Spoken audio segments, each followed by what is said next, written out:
Allah berjanji dalam Al-Quran, saya naikkan ke atas, orang yang konsisten menunaikan salat malam, maka dijamin oleh Allah Subhanahu wa taala akan dibimbing untuk mendapatkan karir terbaik dalam aktivitas kehidupannya. Terbaik di sini bukan sekedar mendapatkan harapan menempati posisi tertinggi, bukan. Tapi posisi yang terbaik untuk memberikan maslahat pada dunia dan akhirat Anda. Dunianya hidup nyaman, tapi kenyamanan itu membantu Anda mendapatkan keraihan kebahagiaan akhirat. Anda hidupnya tenang, asetnya banyak, kekayaan melimpah, tapi dengan semua itu Anda tetap dekat dengan Allah Subhanahu wa taala. Silahkan gali dari segi sejarah. Sudah banyak contohnya. Utsman bin Affan radhiyallahu taala anhu, Abdurrahman bin Auf, Tamim ad-Dari radhiyallahu taala anhum jami'an. Silahkan cek keterangan Imam An-Nawawi dalam kitabnya At-Tibyan. Sering saya ulang-ulang. Mereka itu orang kaya, pengusaha sukses, hidupnya nyaman, asetnya melampaui abad-abad kemudian.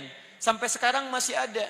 Tapi yang paling menarik adalah terekam dalam amal ibadah mereka termasuk sahabat yang tidak pernah meninggalkan tahajud.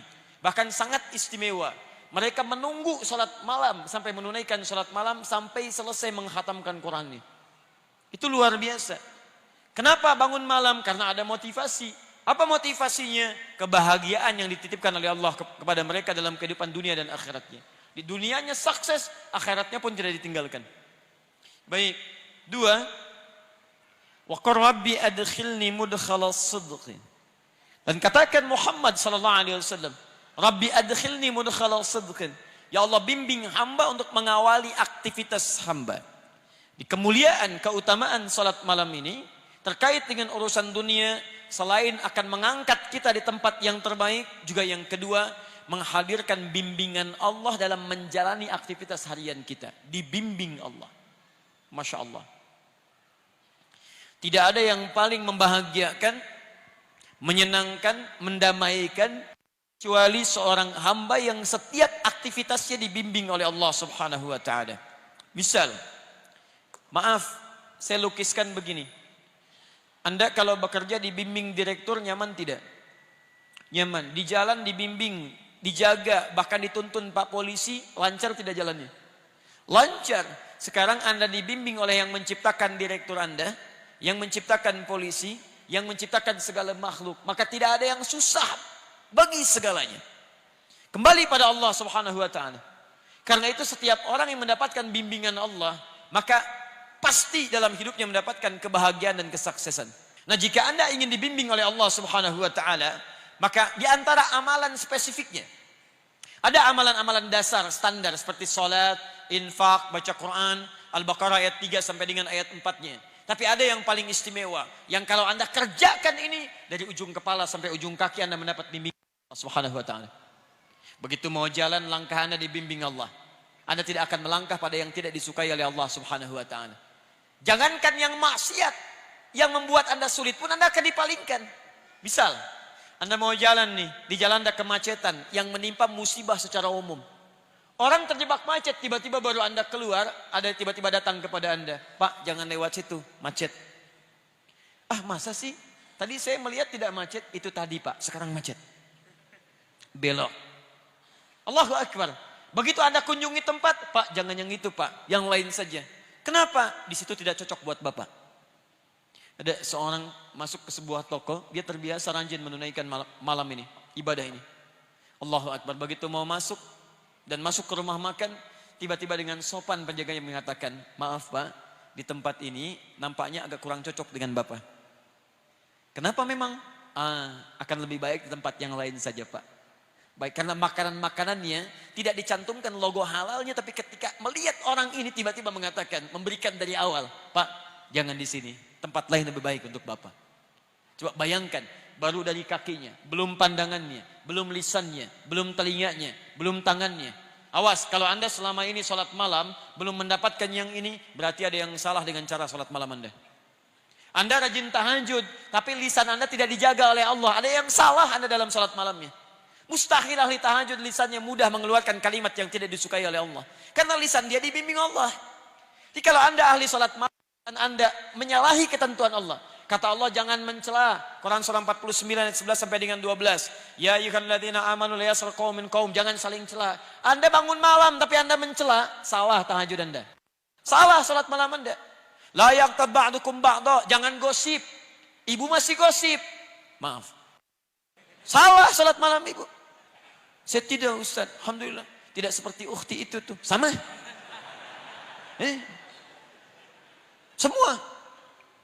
Memang lisannya tidak bicara, tapi tangan itu yang nulis status, itu yang mencela orang, itu yang gosipkan orang, itu yang nyebarkan hoax, itu nyampaikan ini, itu salah. Sampai ke ujung kaki.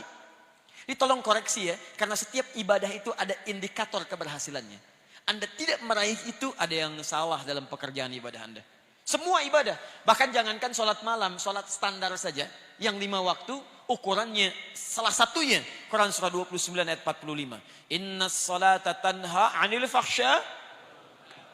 Jadi kalau Anda benar salatnya, fahsya hilang, mungkar itu terbuang. Fahsya keburukan yang nampak datang lewat syahwat. Pornografi, porno aksi, LGBT itu fahsya. Di mustahil ada orang salat mengerjakan perbuatan tadi. Dia tidak mengerjakan tapi membela pelakunya, salah juga.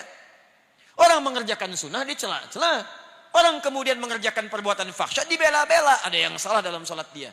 Jangankan sholat malam yang standar aja, dia masih di bawah standar. Sama dengan ban, bawah standar.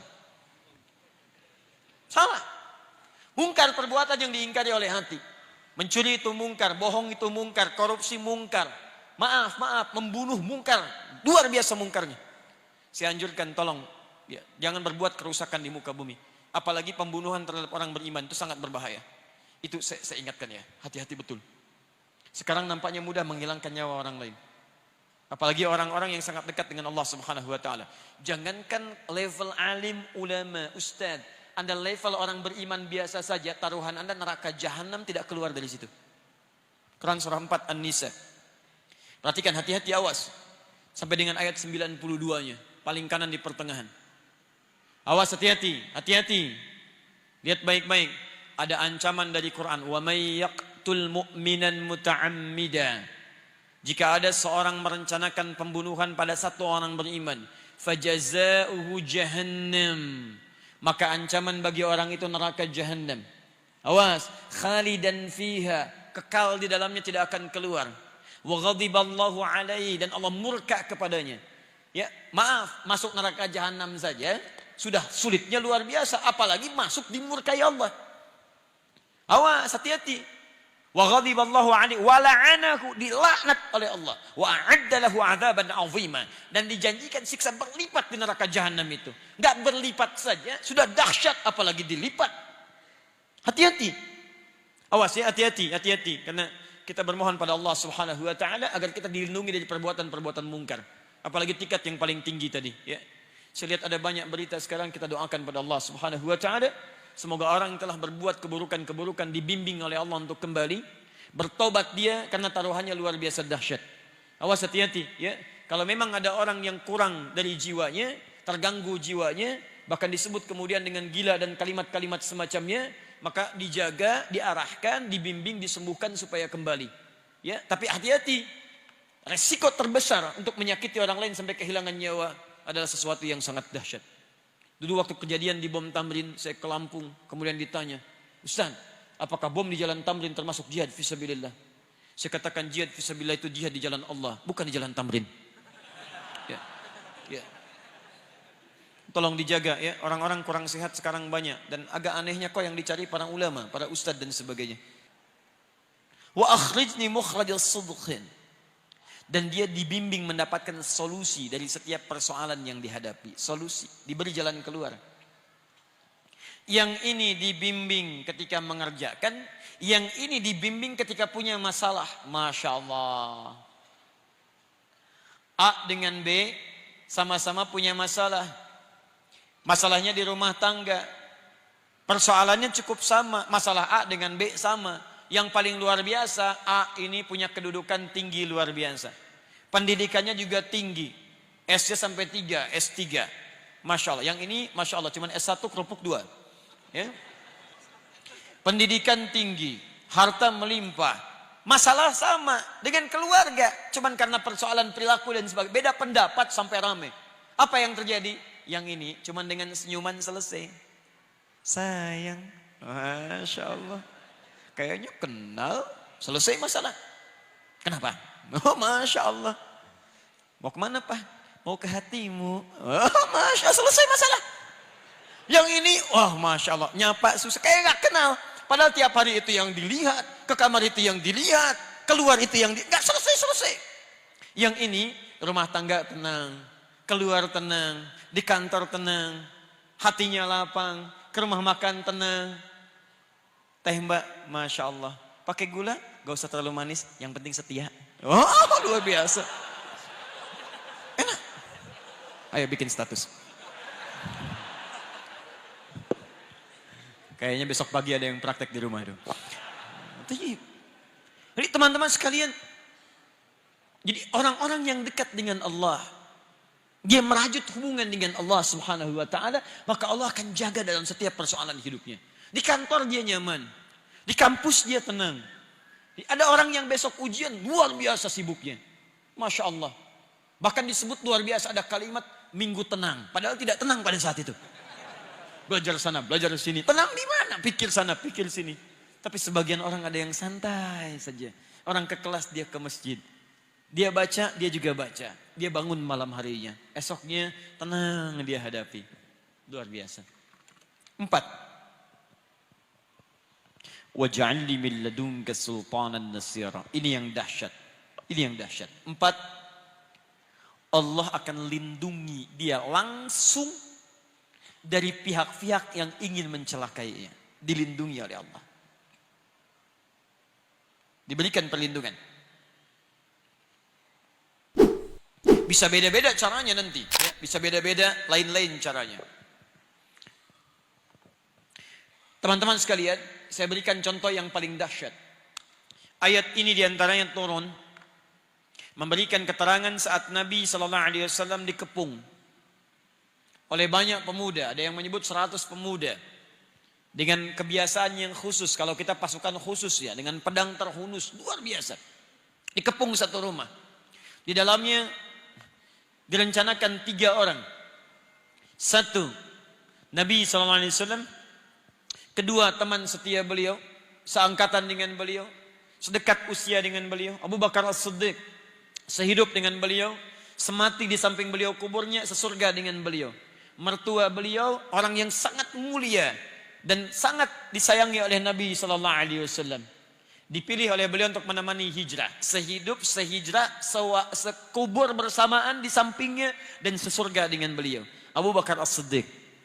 Sangat keterlaluan kalau ada orang-orang yang mencela Abu Bakar As-Siddiq. Ya, dia tidak hidup bersama Nabi, tidak menemani Nabi saat hijrah ke Madinah. Dikubur tidak di samping Nabi, surga belum jelas. Jangankan dengan Nabi, masuk surga aja belum tentu jelas. Berani mencela seseorang yang jadi mertua Nabi, kerabat Nabi, hidup bersama Nabi, hijrah dengan Nabi, wafat kuburnya di samping Nabi, dijamin surga lewat lisan Nabi. Anda siapa? Tayyib. Yang ketiga, seorang pemuda, brilian, jenius. Menantu Nabi, 1 mertua, 2 menantu. Menantu Nabi, di antara sekian pemuda, beliau yang dipilih untuk mencintai dan dinikahkan menjadi pasangan hidup, sehidup, sewafat sampai sesurga bersama putri terkasih Nabi Sayyidah Fatimah radhiyallahu taala anha. Dari Jarul ini adalah keturunan zuriyah Nabi sampai dengan sekarang. Sayyidina Ali bin Abi Thalib radhiyallahu taala anhu.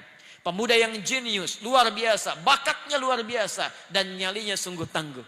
Kata Nabi, "Ya Ali, saya dengan Abu Bakar akan hijrah. Kamu tunggu di sini, gantikan saya di tempat tidur saya." Tempat tidur itu yang diincar oleh para pemuda tadi untuk siap menghunuskan pedangnya. Hidup atau mati. Di pilihannya Ali sadar saat itu akan meninggal. Tapi tidak ada kalimat-kalimat bantahan. Siap ya Rasulullah. Bala. Gak pernah disebut dalam sejarah Ali mengelak. Jangan saya Nabi, Abu Bakar aja yang tuaan dikit. Bisa tidak ada. Biasa. 1 menemani Nabi, 1 tinggal di tempat itu. Tapi yang hebat, perhatikan kisahnya dimulai saat Nabi keluar.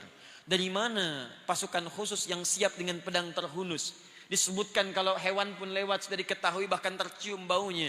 Tiba-tiba seorang Nabi Rasulullah SAW ditemani sahabatnya radhiyallahu taala anhu jalan keluar santai saja.